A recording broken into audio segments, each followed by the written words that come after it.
Jordi Maquiavelo, sé quién es. A ver, este video se llama El gato con botas 2, la sublimación del cuento.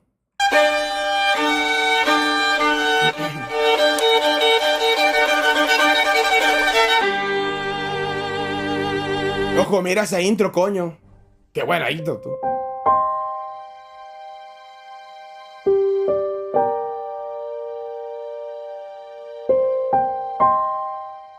No es un secreto para nadie que soy un enamorado de la franquicia de Shrek. Ya han pasado 3 largos años de aquel análisis que le hice a la segunda entrega. Aquel vídeo lo titulé como la subversión del cuento, por cómo Shrek 2 consiguió establecer su propio tono a partir de la aglutinación de la parodia de diversos cuentos infantiles, ya que la primera le parodia, en cambio, la segunda consiguió transformar esa sátira en su propio universo. La tercera fracasa estrepitosamente por olvidarse de esa condición, y la cuarta consigue recuperar la esencia, a pesar de hacer una reedición más madura de Shrek 1. A partir de esa película, se comunicó desde DreamWorks que la saga Shrek se daba por terminada, y si bien es cierto que era lo más digno para no arrastrar por el fango la memoria de unas películas tan maravillosas, dolía en el corazón no volver a ver a Logro and Company. Aún así, un año después de la última... Ojo, ese video está a punto de madurar mal. DreamWorks dio pistoletazo de salida a un simpaticísimo spin-off del Gato con Botas, una película autoconclusiva que nos daba más información acerca del personaje, sus motivaciones, familia y orígenes, además de ampliar el Shrekverso. Seguía contando con el tono paródico de Shrek, pero más centrado en el western, y no había rastro ni del ogro, ni del burro, ni de nadie. Era un standalone del gato y sus amigos, y cumplía su función. Y entonces, 12 años después de aquella película, DreamWorks anuncia el estreno a finales de 2022 de la secuela El último deseo. Y como viene siendo costumbre en DreamWorks, véase Kung Fu Panda, Cómo entrenar a tu dragón, Madagascar o el mismísimo Shrek, la secuela no solo ha estado a la altura, sino que es una película infinitamente superior. Eso ya hemos visto de las secuelas. Digo, a ver, DreamWorks no es ningún mago haciendo secuelas, pero a ver, las dos, no secuelas, las segundas partes siempre le quedan del chingón. Gato con Botas El último. Es más, hasta tengo ganas de que hagan Krakens y Sirenas 2, a lo mejor esa está buena. Es una animación con un profundo amor hacia las artes visuales, y se puede ver desde el inicio, con su tono referencial y paródico, lejos de la burla y mucho más cerca del homenaje. Su música, compuesta por Heitor Pereira, es una maravilla que da continuidad a composiciones que estaban presentes en Shrek, y el guión, junto con su diseño de personajes e intérpretes, resulta en una guinda que corona un pastel que ya de por sí era extremadamente irresistible. Me hallo enamorado de esta película, y estoy cargado de razones para proclamarla como una de las mejores cintas de animación del siglo. Por ello, si es la historia chistosa más triste que he oído, como la subversión del cuento, hoy os presento mi análisis del Gato con Botas El último deseo. Bueno, cuando lo hacen con presupuesto del cuento. Si lo haces teniendo presupuesto para comprar unos chocolates Crankies, mira cómo si bien la franquicia de Shrek se había caracterizado por un tono muy referencial y paródico, siempre iba dirigido a los cuentos infantiles y de fantasía, y entre medias había alguna referencia a la cultura pop. Mientras tanto, El Gato con Botas quiso centrarse en la parodia del spaghetti western, con robos, MacGuffins, traiciones, ambición y montajes con planos de detalle y música con mucha armónica. Ese spin-off se alejaba de los cuentos, a pesar de adaptar el huevo antropomorfo y el gato con botas, ya que todo se focalizaba en la parodia del western. Al contrario que la primera, la secuela se centra en otras cosas, pero conserva el tono en el que había finalizado, con el forajido Don Juan ya desde el principio, asaltando el castillo de un gobernante con el pueblo. Y de repente todo se va de madre y se despierta un gigante legendario que dormía en las lomas de la montaña, y el gato se ve envuelto en un combate con subjetivos de seguimiento que recuerdan a segmentos de Shingeki no Kyojin, donde veíamos a humanos combatir titanes. Y aquí se presenta un aspecto novedoso en esta secuela y que ya podíamos ver en Tipos malos de DreamWorks, que es el stop motion con trazos parecidos a pinceladas, haciendo una mezcla entre anime, animación 3D y 2D y bajada de framerate, algo como lo que hace la película Into the Spider-Verse, la serie de Arcane o, como ya he comentado, algunos animes. Este aspecto le sienta fenomenal a las secuencias de acción, y esta es una que sienta el tono visual que tendrá gran parte de la película. Pero bueno, no os voy a dar mucho la chapa con estas vulgaridades y no voy a posponerlo más porque hay que hablar del mejor antagonista de la historia de DreamWorks como estudio: la muerte. Antes de pasar a sus secuencias y a cómo se presenta en sí, me gustaría hablar de lo fantástico que es su diseño.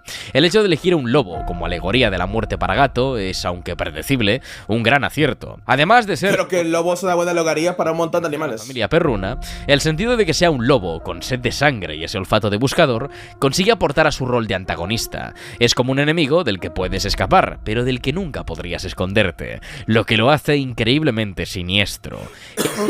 muerte, así que es omnipresente, lo que se relaciona con este rasgo, y su capa negra, sumado a las hoces como armas, son una reminiscencia a la representación de la parca, que porta una gran guadaña. De hecho, en el combate final vemos cómo transforma sus hoces en una guadaña doble, recordando a la representación moderna de la muerte. Sus ojos rojos, inyectados en sangre y desesperación, también le aportan ese aura distintiva y maligna. Y por último, ese hocico tan afilado y alargado genera una caricatura sumamente ensortijada. Es una criatura predispuesta a aterrorizarnos, y su presentación está muy cuidada.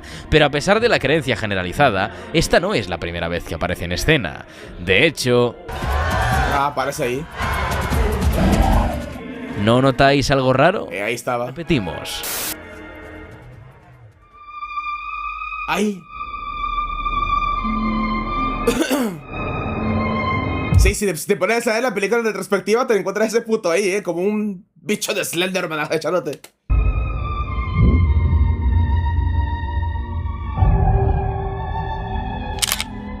Esperando atentamente la muerte de la penúltima vida de Gato. Pero la famosa escena tampoco es la segunda vez que aparece, porque en cada cartel de cada muerte, si nos fijamos en los marcos, estaba ahí todo ese tiempo. Siempre estuvo ahí. Ahora pones la musiquita del huevo. Este detalle es simplemente sublime, y nos habla en profundidad... Sí, un momento, ¿esto es un refrito? No, no es un refrito. Ya que, como dice el dicho, la muerte acecha en cada esquina, y de forma literal. Pero vamos a su presentación y a su característico silbido, porque hay muchas cosas que comentar de ello. Primero, este pequeño montaje que recuerda las magistrales transiciones de Guy Ritchie...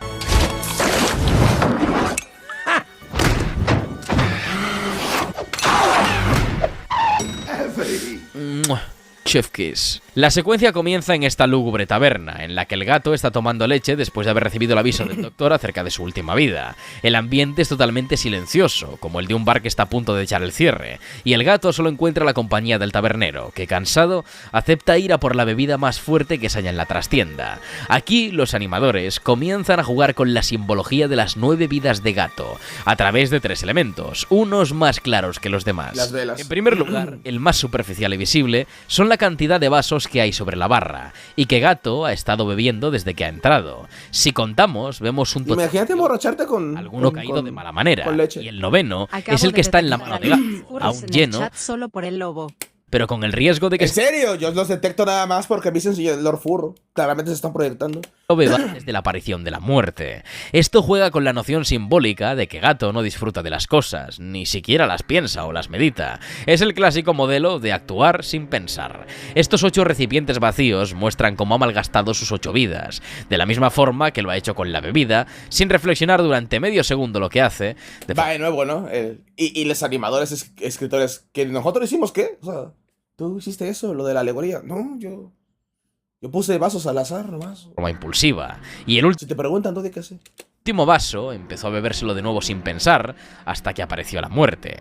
El segundo detalle es... ¿Qué? ¿Yo hice qué? El sonido ambiente, ya que cuando escuchamos la tormenta en el exterior del lugar, suenan varios toques de campanas, como aquellas que repican en el funeral de un difunto. Y no es una cantidad aleatoria, ya que, si ponemos atención... A ver. Quacking it crazy, man. You should stick to cutting hair. Last call, Senor Boots. Another glass of cream. Make it your heaviest. Oh, I keep the heavy stuff in the back.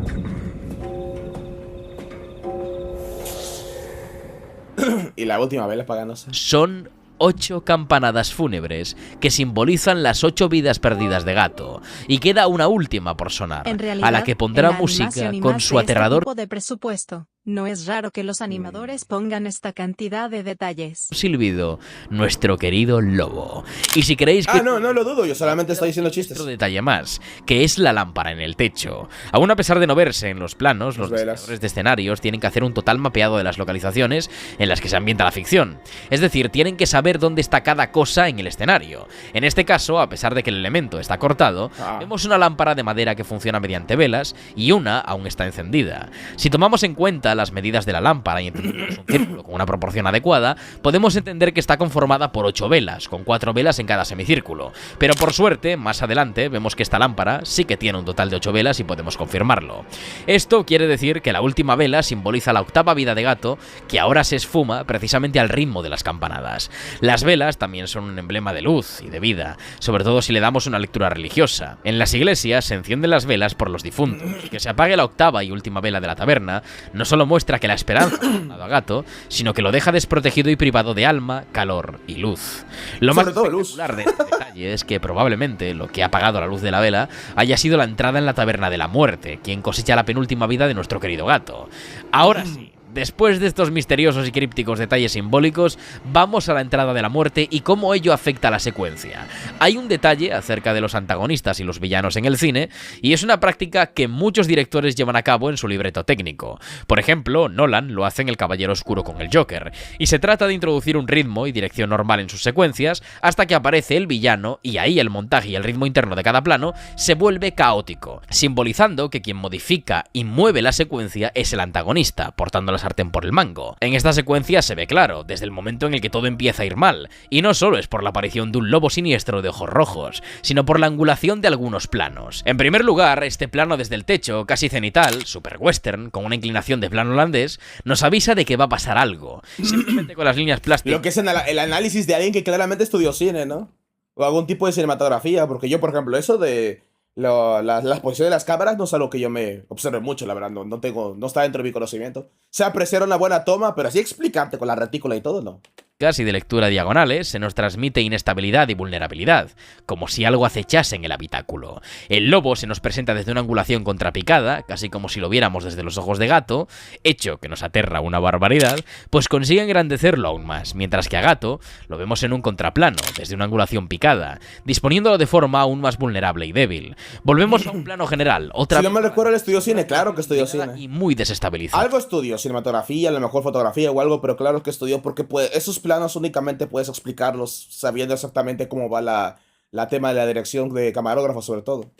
En la que el lobo se vuelve aún más amenazante y el lugar opresivo. Pasamos a planos más cerrados e incómodos que ahogan a Gato, incluido el subjetivo más frontal y aún más malrollero, en el que vemos muy de cerca la mirada psicótica del lobo, para rematar con un plano en el que vemos que quien toma la delantera en este asunto es este misterioso sujeto, generando un zoom in por cada golpecillo de su dedo en la palabra muerto. El montaje nos ha remarcado quién está a la altura del conflicto y quién ha tomado la delantera, y nos lo dice con algo relacionado, y parte de lo básico si son ese tipo de planos. Cualquier director que se respete sabe algo tan básico sobre ese tipo de usos de... Sí, pero aquí él tiene la perspectiva y el público de gente que no somos directores. Entonces, aún yo, que yo sé de cine y todo eso, no puedo darte ese tipo de charlas porque no lo estudié. Yo solo puedo desarrollar una opinión de mi perspectiva y mi apreciación de lo que veo.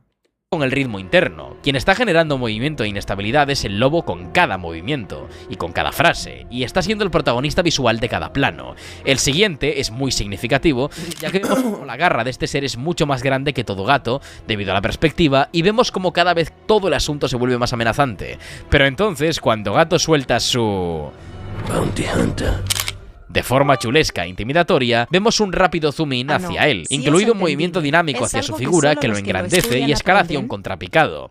Con poco, se nos está mostrando cómo la balanza de poder en esta pugna se determina a través de los planos.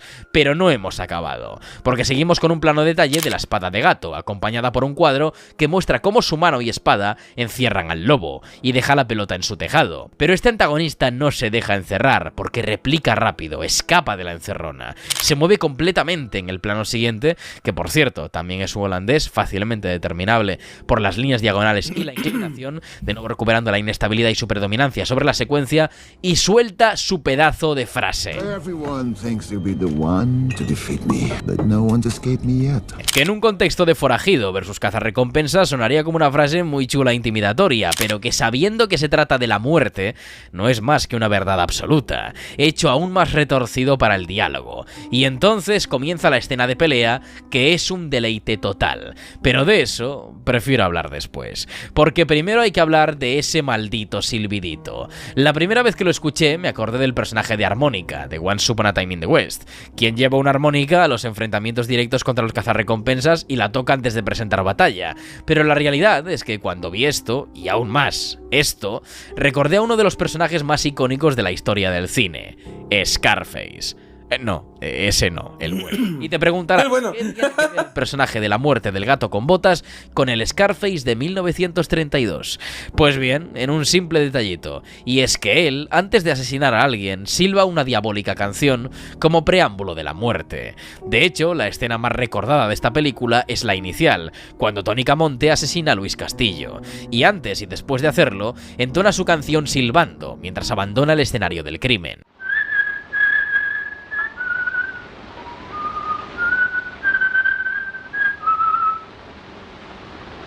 Aló, Luis. Aló, no, Nuestro querido Lobo lo hace, y Joel Crawford, que es el director, no solo se queda en ese aspecto, sino que homenajea también a este icónico personaje con este plano, que es una referencia directa a esa aparición en la Scarface original.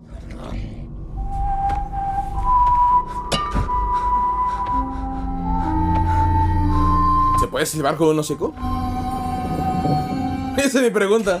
Y no solo lo hace ahí, sino que aquí lo integra de forma mucho más terrorífica y fantasiosa, como una alegoría de la boca del lobo. Y si creíais que ya había terminado con la muerte, os equivocáis, porque además de todos estos interminables detalles, también cabe remarcar que la canción que entona silbando, y de la cual se hace su leitmotiv, es decir, su tema musical en la película, es una reinterpretación de un tema que ya sonaba en Shrek 2. ¿Sabríais decir cuál?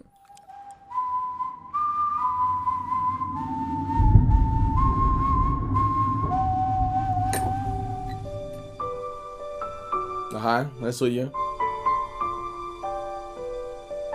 En efecto, es el famoso tema que adornaba los icónicos momentazos del gato, poniendo ojitos. De hecho, podría decirse que es el tema de Gato. Suena como una nana dulce para dormir a un bebé, pero en cambio, el silbido de la muerte, aunque utilice la misma composición, lo dispone en una escala tan baja que lo único que se conserva del tema original es ese aspecto de nana, aunque con una sonoridad mucho más profana.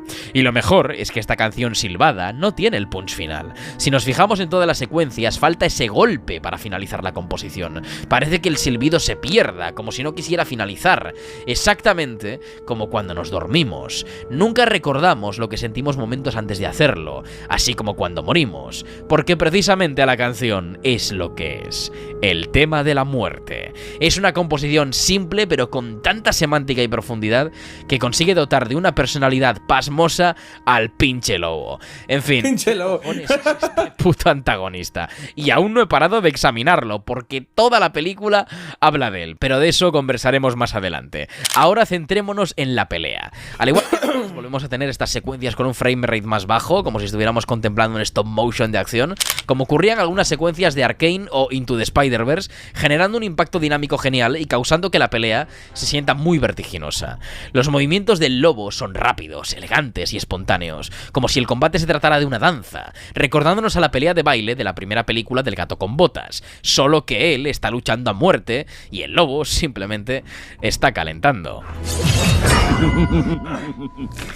Este plano es increíble y cuenta mucho acerca de la película, luego os explicaré por qué, pero en esencia refleja los ojos de Gato en el acero, mostrando su terror y deformándolo, mientras que el lobo se halla en el equilibrio central de esa composición improvisada, encajado a la perfección, a la vez que Gato solo es un residente plano. Mi ardilla está. Vamos a que ocurre.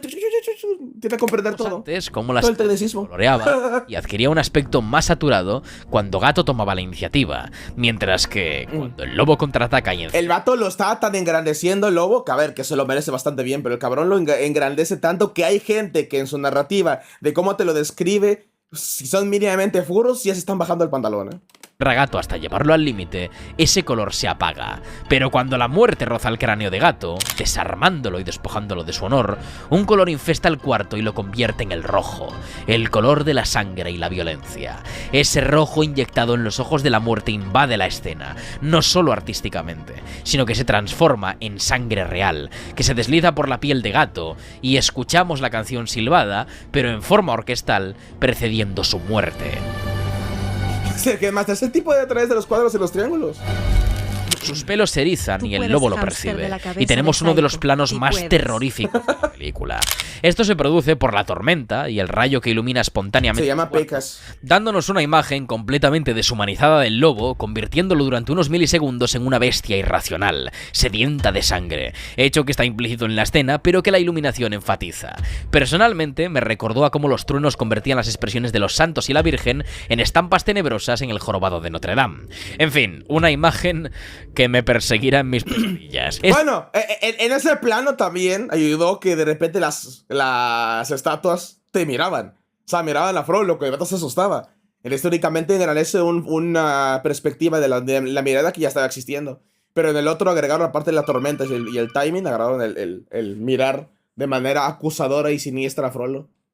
Un momento en el que recuerda toda su vida se ve adornado con un plano maravilloso de él, Shrek y Asno, en lo que es una clarísima referencia al Rey León y a la Hakuna Matata, y lo que más me mata es que estos tres personajes son literalmente los tres, en cuanto a personalidad y cualidades, representaciones de Simba, Timón y Pumba. Antes de abandonar esta soberbia secuencia, me gustaría recordaros que la primera escena del gato con botas se da en la trastienda de una taberna de mala muerte y llena hasta la bandera, y este momento, que remarca el principio del final para Gato, se da también en una taberna, pero vacía, y en la que el que acecha amenazante desde la oscuridad ya no es el gato, sino el lobo. Muy bien traído este paralelismo. Bueno, después de toda esta extraordinaria sucesión de acontecimientos, que perfectamente podría ser una escena legendaria al uso, vamos a abandonar un poco el lobo hasta que volvamos a verlo, es decir, al final, y es donde hablaremos de por qué es uno de los mejores antagonistas de la historia de la animación, pero como ya digo, eso después.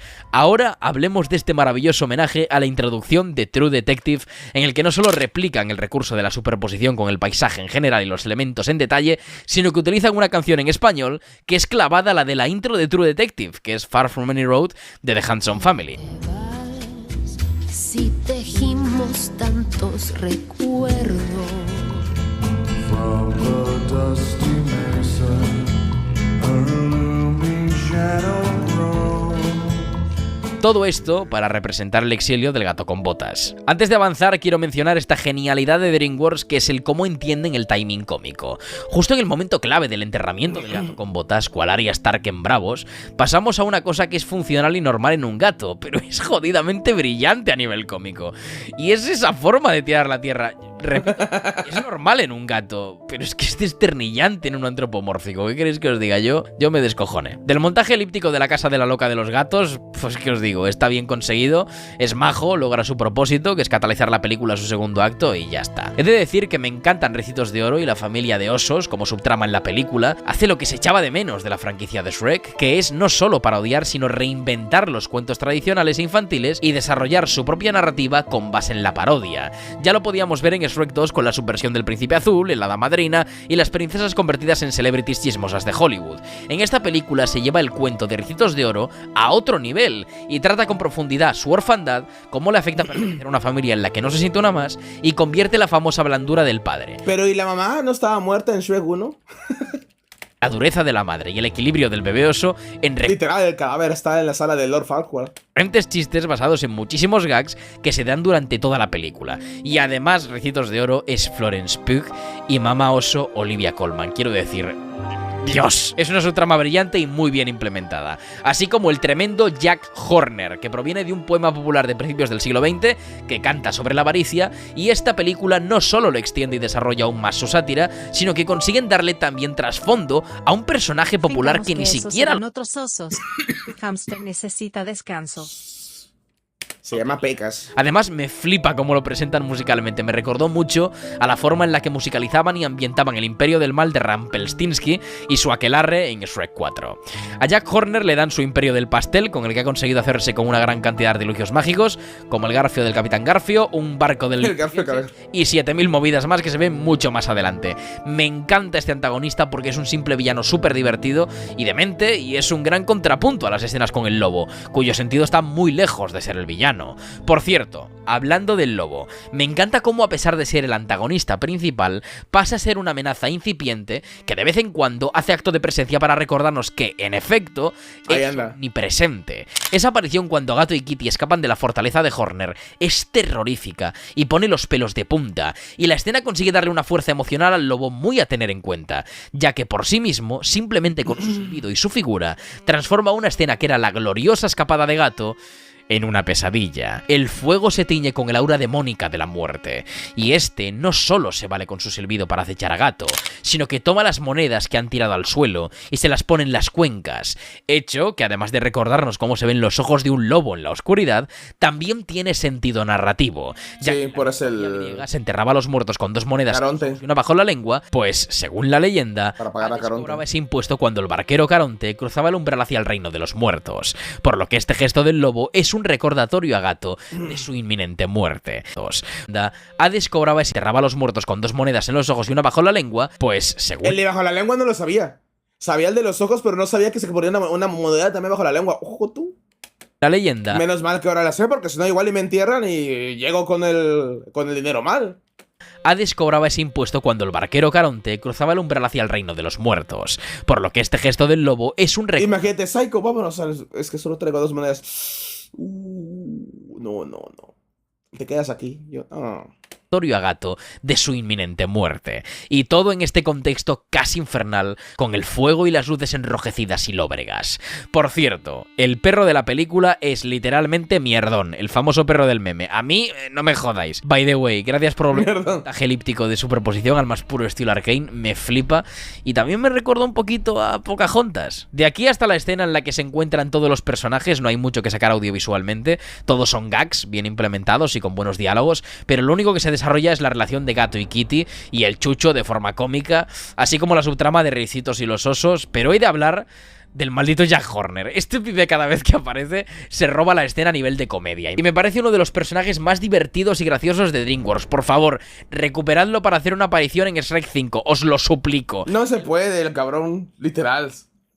Se perdió la nada. El momento en el que manda a sus hombres a talar las plantas y recurre a su bolso de magia para salvar los muebles es simplemente sublime. Pepito Grillo aconsejando a un megalómano psicópata y el ave fénix de Harry Potter convertido en instrumento de guerra como lanzallamas ante la horrorizada mirada del pobre Grillo. De verdad, esta escena es top tier. Estoy de acuerdo, o sea, no pudieron conseguir mejor efecto cómico que colocar a Pepe Grillo intentando aconsejar a este idiota. Aprende Shrek 3. Por la parte de la pelea, de nuevo vuelve a ser dinámica, con este estilo de stop motion a mano que le sienta fenomenal, pero lo que más me gusta es cómo vemos a Gato luchar, totalmente atormentado por la congoja y por su terror a morir en cualquier momento, privado de todo valor. Y entonces...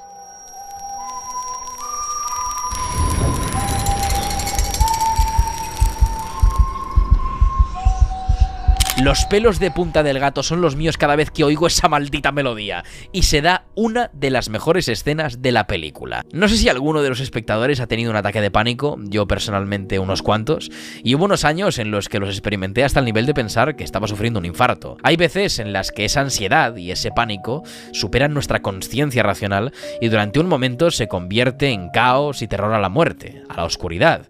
Y da igual lo que ocurra o quién te acompañe, que durante un momento... todo deja de existir a tu alrededor. Yo nunca me he tenido que presionar. Me da ansiedad estar rodeado de tanta gente. Entonces, nunca he tenido que llevarme tanto al límite como para experimentar un ataque de ansiedad o algo por ese estilo. Pero el día de que haga yo, diga, voy a tal lado de la Ciudad de México y me lleguen 200 personas o algo así, prepárense para... llévense un abanico o algo para que me puedan soplar, porque me va a dar un ataque de ansiedad. Estar rodeado con tanta gente, poner atención a tantas personas, escuchar tantas preguntas, voltear a ver tantas caras, que la gente quiera la foto, echar la mano, algo así. Prepárense por lo que va a ser el ataque de ansiedad, que me flipas. Yo solo voy a pedir que cuando lo hagan, primero, no me violen, segundo, no me roben el teléfono. Y solo hay miedo. Las pulsaciones no bajarán hasta que ese sufrimiento que te exprime por dentro decida abandonarte. Es una de las escenas más perfectas a nivel inmersivo que he visto en mi vida. No solo por el diseño de sonido que integra... ¿Cómo que no? ¿Qué? Confirmo lo de los ataques. Son horribles y más si no tienes a nadie para ayudarte. Yo cuidé su teléfono. Solo piensa que vamos a querer fotos. Lo vamos a cobrar a las fotos para que le crean que tiene más. Comparables, sino por la hiperventilación, por la ambientación de ese bosque oscuro, desaturado, como si hubiera sido privado de vida, de color, se hubiera convertido en un retrato gris y deprimente. En esos momentos todo deja de Psycho en CDMX. Como que no puedo silenciarlos a todos con un botón, como hago con los beats. tener valor y nos hundimos en un pozo de blancos y negros. Tranquilo con el teléfono, con lo otro.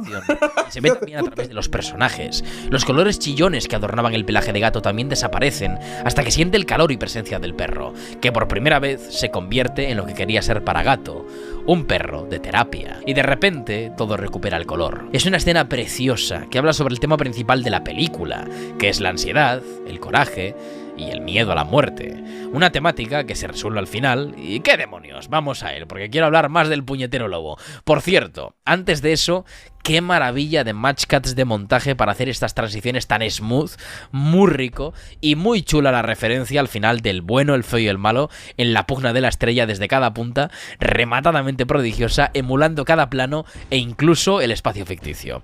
En fin, vamos a la batalla final. Yo creo que al animador le gustaban los westerns. Absolutamente sin sentido. Me encanta que el lugar de combate que dibuja la muerte tenga forma de óvalo como el pobre... ¿Podemos tomar tu teléfono para grabar cómo te dan violín? No, por favor. El difunto hermano de Gato. No lo supero. Aunque en realidad es en forma de óvalo porque quiere imitar el escenario del último duelo del bueno y el feo y el malo.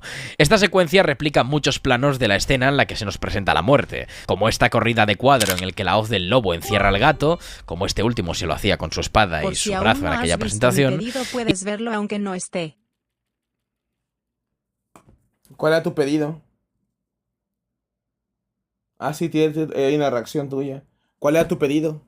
Y tenemos estas correspondencias entre planos, porque al igual que en aquella escena era la revelación de la muerte, esta es la revelación de Gato. Porque en el momento en el que vuelve a ver todas sus vidas pasar frente a sus ojos, abandona el pánico y la ansiedad y entiende el verdadero significado de la vida.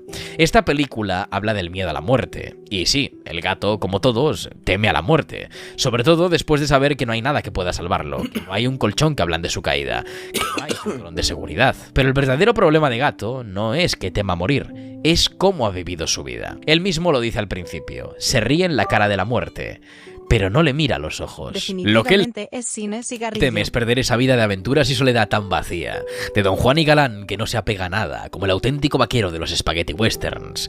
Y esa es precisamente la razón de por qué no lucha contra la muerte en un primer lugar, porque esa vida está vacía. No vale la pena luchar por ella porque no significa nada, porque no hay nada por lo que luchar.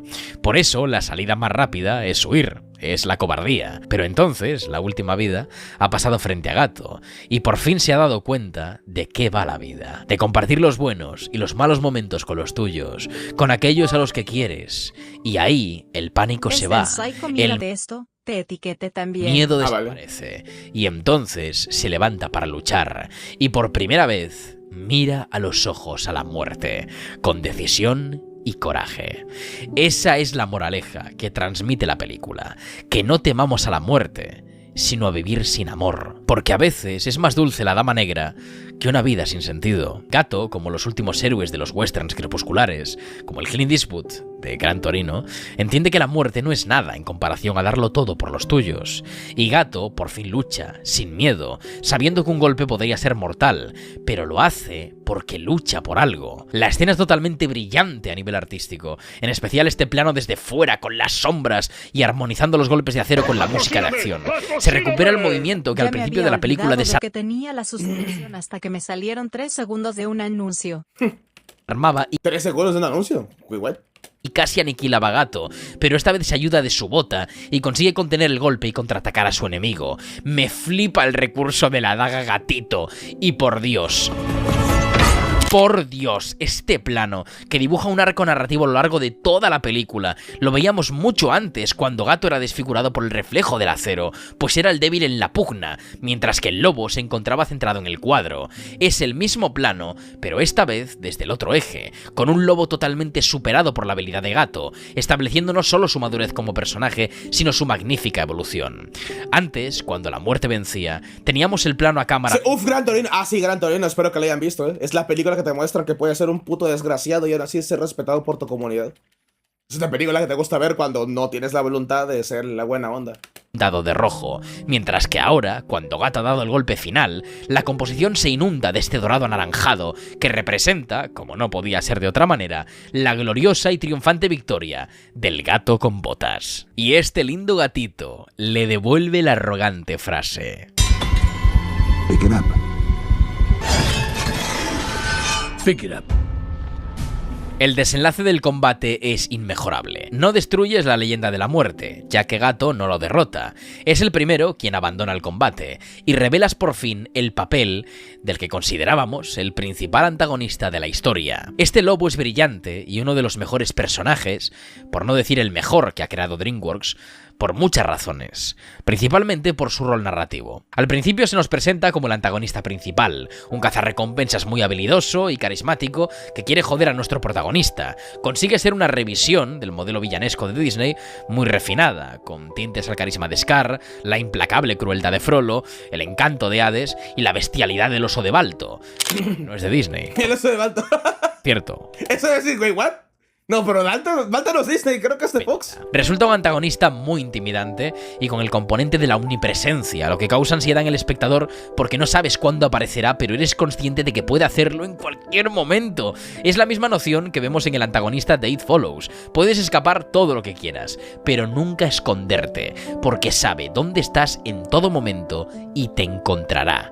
Eso lo convierte en un antagonista brutal, pero al final vemos que es literalmente la muerte, lo que le da un poder casi inmortal e invencible, por lo que la meta de Gato debe ser recuperar sus vidas, pero el plot twist es que la muerte no es el antagonista, ya que un antagonista se opone a los deseos y objetivos del protagonista. Es más, un antagonista no tiene por qué ser malo per se. Un villano sí que lo es porque le mueven ambiciones y metas malvadas, pero en el caso del antagonista hay niveles. Podría decirse entonces que la muerte simplemente quería cargarse al arrogante desgraciado que se quería una leyenda, que dejaba cadáveres emocionales allí por donde pasaba y que no valoraba en ninguna forma la vida tal y como se le había sido concedida. Pero se da cuenta, en el momento que Gato le planta cara, de que esa imagen que quería destruir ha desaparecido. Se ha esfumado. Es más, se ha reconvertido. Es precisamente todo lo contrario, y es la razón por la que la muerte abandona. Entonces, no ha sido un antagonista. De hecho, ha sido un catalizador. Ese personaje que empuja al protagonista a evolucionar y cambiar, que cataliza una acción, y en el caso de Gato, ha sido amar la vida y valorarla. Ha sido el antagonista del gato que inicia la película, y el salvador del que la finaliza. ¿Es entonces la muerte un antagonista? Sí, claro que lo es. Y lo es por una sencilla razón. Porque el sentido de su existencia es el rol antagónico. La muerte es el antagonista de todas nuestras historias y siempre gana. Pero para Gato, en esta historia, simplemente ha sido un recordatorio de que está ahí y que en cualquier momento vendrá a reclamarle. Me gusta la forma de la guadaña cuando la dobla y puedes utilizarlo como un nudillo de bronce, pero con filo. A su hora. Y en ese momento, ambos volverán a verse las caras, y como amigos, cruzarán las puertas al reino de los muertos. Pero aún no, porque nuestro querido Gato tiene todavía tela que cortar. Este personaje es, sencillamente, magistral. Consigue ser una pesadilla andante y uno de los antagonistas más terroríficos de la ficción en los últimos años. Y al final, su cometido era noble, a pesar de las apariencias. Espero, de corazón, que DreamWorks retome su personaje en Kung Fu Panda 4, porque lo merece, sea de la forma que sea. ¿Quién le dice? En Kung Fu Panda 4. Ya quisieran haber hecho algo decente en Kung Fu Panda 4. Ya quisieran haber hecho algo que no fuese la camaleona. Ahora solo hay que ver Súper conflictiva como personaje. para un video suyo.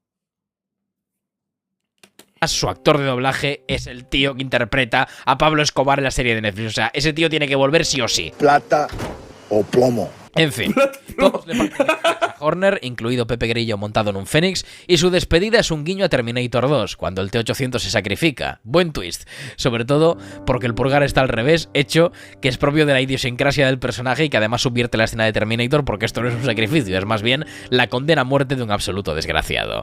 Y así acaba El gato con botas, no sin antes mencionar este plano, que como sea un bait y no haya Shrek 5, tendrán que convocar a toda la seguridad de DreamWorks para evitar un bombardeo a su sede. Y quien avisa... Y ya está, y sí va a haber, pero... Digamos que internet no le gustó. No es traidor. Hasta aquí mi análisis tecnonarrativo, como queráis llamarlo, del gato con... Tecnonarrativo es una buena forma de decirlo. Yo por la parte técnica, como él describe las cosas, es muy buena forma de decir tecnonarrativo. Es muy bueno. Ese comentario ha envejecido muy mal con las primeras recepciones de Shrek 5. Lord Soy Somo, ¿cómo estás? de los pachoncito y santo de los desnalgados. Es un placer llevar un año cacheteándolo con mis dólares cada mes. ¿Qué tal el fin de semana? ¿Ya desvirgó al último la pras virgen? ¿Qué?